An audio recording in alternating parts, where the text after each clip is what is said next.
Voter তালিকার বিশেষ সংক্ষিপ্ত সংশোধনী বা এসআইআর প্রক্রিয়াকে কেন্দ্র করে চরম ভোগান্তির শিকার সাধারণ মানুষ।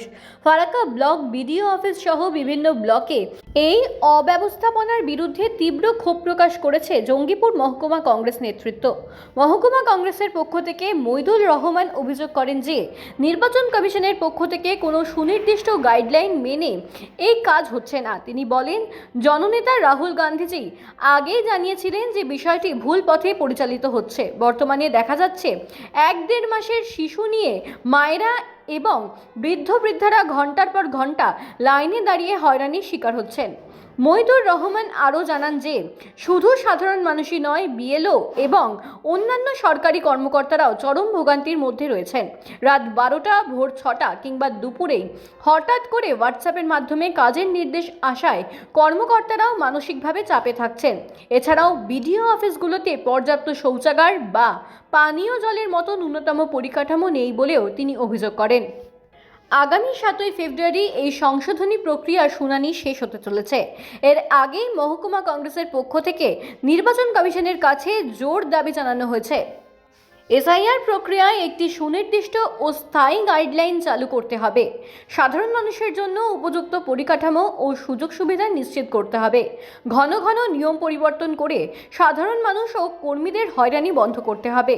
নির্বাচন কমিশন এই বিষয়ে দ্রুত পদক্ষেপ না নিলে আগামীতে সাধারণ মানুষের ভোগান্তি আরও বাড়বে বলে আশঙ্কা প্রকাশ করছে কংগ্রেস নেতৃত্ব।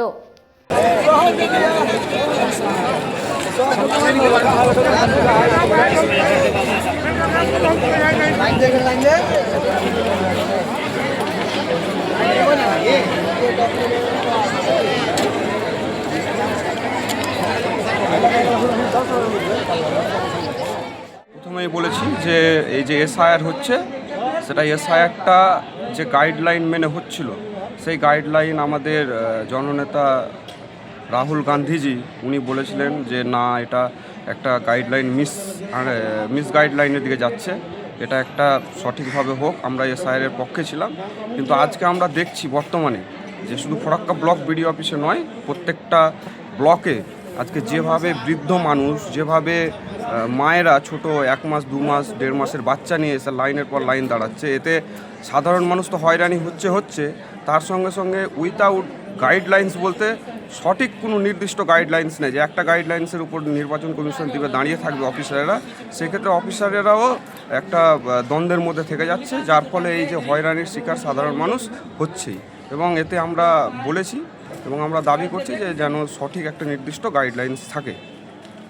এই যে এসআইআর যে চলছে, সেই জায়গায় দাঁড়িয়ে যারা বিএলওরা কাজ করছে তারাও এই অশান্তির মধ্যে পড়ছে। না, অবশ্যই আমরা তো বলছি, প্রথম থেকেই বলেছি যে এসআইআর হোক, এসআইআরের পক্ষে, কিন্তু যে নির্বাচন কমিশনের একটা কোনো কিছু যদি করে তার জন্য একটা নির্দিষ্ট গাইডলাইন্স থাকা দরকার। যে যেদিন থেকে ঘোষণা হয়েছে এসআইআর, সেদিন থেকে বিভিন্ন দিন বিভিন্নভাবে রাত 12টা থেকে শুরু করে রাত ভোরে, কখনো 6টায়, কখনো দুপুরে বিএলওদের কাছে হোয়াটসঅ্যাপে একটা নোটিফিকেশান চলে যাচ্ছে এবং বলছে যে এই মুহূর্তে কাজ করতে হবে। এইটার জন্য মানুষ এবং বিএলওরা হয়রানির শিকার হচ্ছে। আমরা তো বলেছি যে হয়রানির শিকার হচ্ছে মানুষকে এবং বিএলওদেরকে।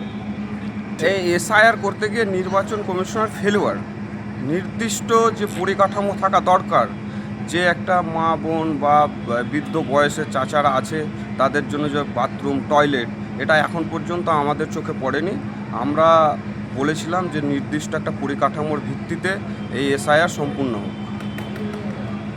কি দাবি জানাবেন নির্বাচন কমিশনের কাছে? নির্বাচন কমিশনের কাছে একটাই দাবি যে 7ই ফেব্রুয়ারি এসআইআরের হিয়ারিং শেষ হবে, তার মধ্যে যে গাইডলাইন্স আছে সেই গাইডলাইন্সই যেন নির্দিষ্টভাবে